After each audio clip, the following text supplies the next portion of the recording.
Every day, more than 10 people die in the Ivory Coast. Every day, more than 10 people get killed in Ivory Coast. This number started out less than a dozen deaths a day when the conflict first struck Ivory Coast in December 2010.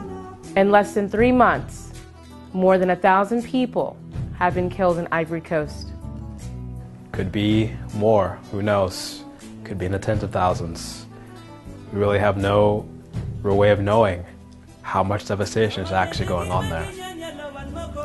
The United Nations sent in troops for peacekeeping back in December, and yet all this violence still happens right under their nose. This is not right and definitely not acceptable. The UN troops have to hold accountable everyone who is responsible for the violence. Yes, everyone. And make sure peace really reigns in the country of Ivory Coast. Please join us in our efforts to shine a light on this violence in the Ivory Coast. And ask the UN to reinforce its involvement in peacekeeping there.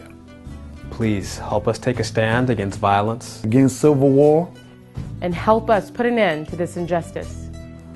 To find out more, please join our Facebook community at facebook.com/don'tforgetivorycoast.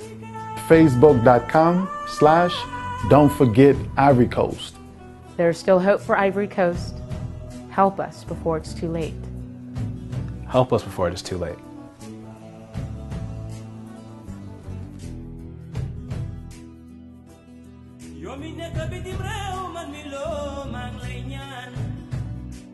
Aglo ko man daam, aglo ko man kimel bul fate Africa.